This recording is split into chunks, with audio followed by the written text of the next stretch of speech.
저는 오늘 테드에서 헬스 건강에 대한 이야기를 할 것이고, 그리고 레볼루션 혁명에 대한 이야기를 하도록 하겠습니다. 제이미 올리버 다들 아시나요? 네. 혹시 모르는 사람을 위해서 제가 제이미 올리버에 대해서 잠깐 소개를 해드리자면, 제이미 올리버는 영국의 요리사인데 지식 채널 2를 보면 베컴 다음으로 가장 영국에서 인기가 많은 사람이라고 합니다. 이런 제이미 올리버, 이 요리사가 어떻게 테드 프라이즈를 타게 됐는지 아시나요? 아니요. 네, 모르시는 분을 위해 제가 설명을 해드리도록 하겠습니다. 제이미 올리버는 그 영국 급식이 지금 패스트푸드, 정크푸드로 가득 차 있기 때문에 그것을 친환경이나 먹었을 때 건강한 음식으로 바꾸기 위한 급식 혁명을 제시하였습니다. 그 급식 혁명에 대해서 잠깐 소개를 드리자면, 우리가 수요일 날이나 금요일 날 같이 특정한 날만 먹을 수 있는 이런 맛있는 음식들, 걔는 매일 먹어요. 근데 우리가 생각하기에 정말 좋을 것 같지만 매일 먹는 입장으로서, 그리고 1학년 때부터 초등학생 때부터 그리고 고등학생 때까지, 그리고 성인이 돼서까지, 그리고 주부가 돼서도 아이들에게 이런 음식을 먹이고 남편과 함께 이 음식을 먹고, 그리고 이 음식과 함께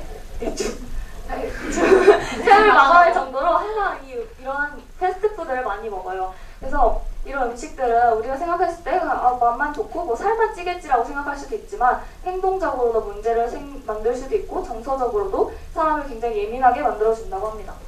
그래서 이러한 것들을 막기 위해 제이미 올리버는 급식혁명을 제시했는데요. 하지만 아이들은 제이미 올리버가 아무리 맛있게 해줘도, 제이미 올리버가 아무리 최선을 다해서 건강한 음식으로 유기농의 재료로 해줘도 먹지 않고 뱉고 버리고, 심지어는 나가서 시위를 벌이기도 한다고 합니다. 그래서 시위를 벌이기도 했고, 또 그 밖에 나가서 아예 그냥 원래 학교에서 먹을 수 있었던 것들을, 건강한 음식들을 버리고 사 먹기도 하고, 그리고 왜 저 사람이 와서 우리 학교 급식이 저렇게 됐지, 이렇게 된 거지 라고 불만을 많이 토로했다고 합니다.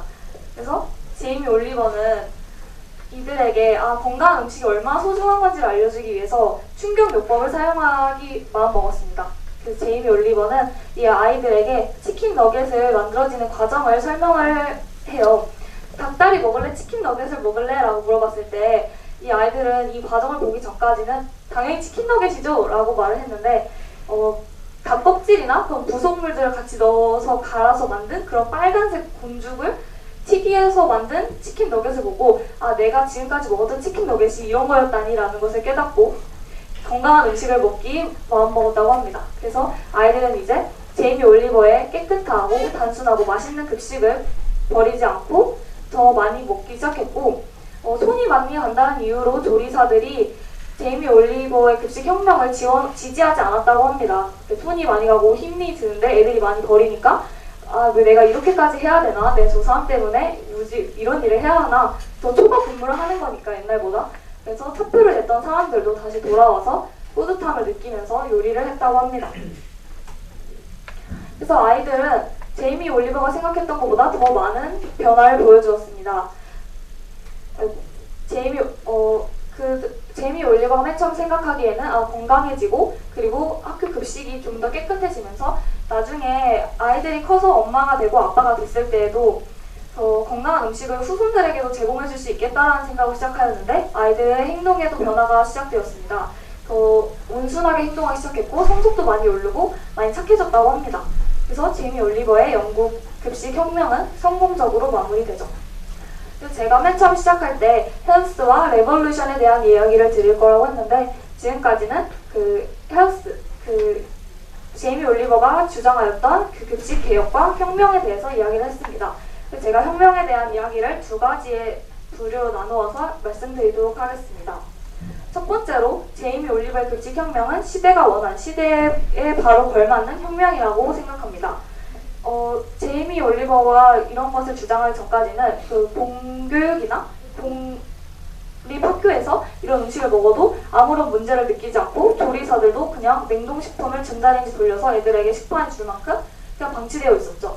근데 이런 문제를 수면 위로 드러냄으로써, 그리고 잘못되었다고 말을 하고 함으로써 이런 문제가 점점 개선되기 시작한 것입니다.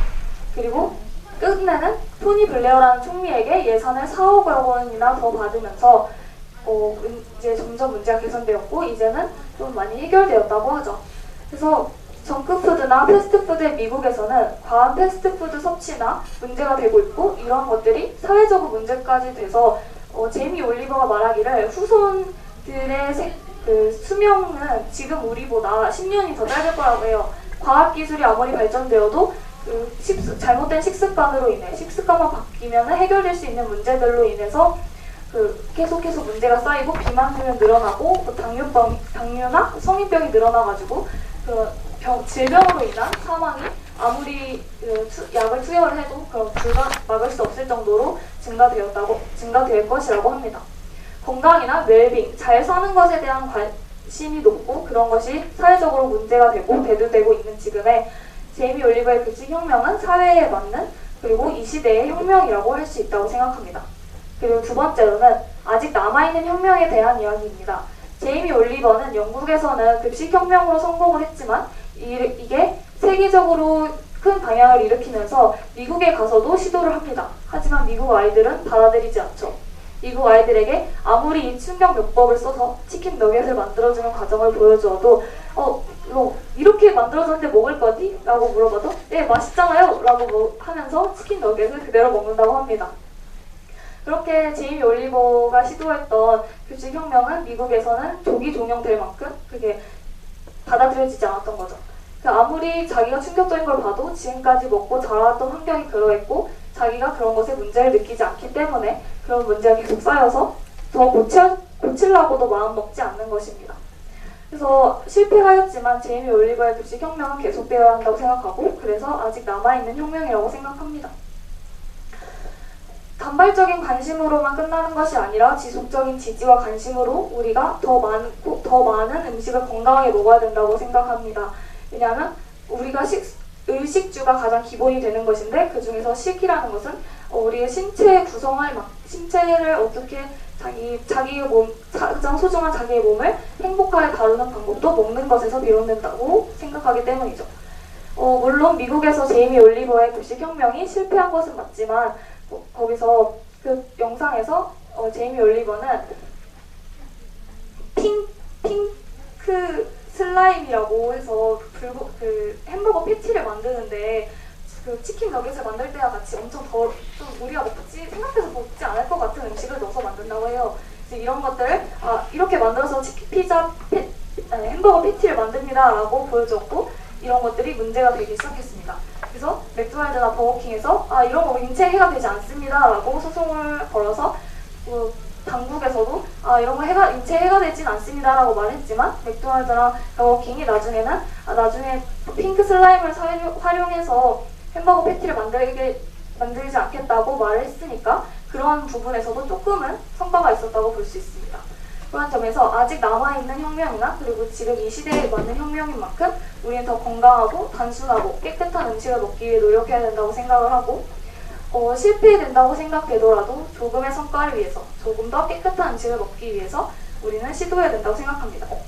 아이들에게 난잡하고 그런 7초도 불분명한 음식을 먹이지 않는 것 그리고 단순하고 바른 먹거리를 먹이고 커서도 건강한 음식을 점점점 후손에게도 내려지게 할 수 있는 것 그것이 우리의 의무이자 우리가 말해야 하는 것 그리고 제이미 올리버와 제가 생각하는 그런 급식과 혁명에 대한 생각이었습니다. 감사합니다.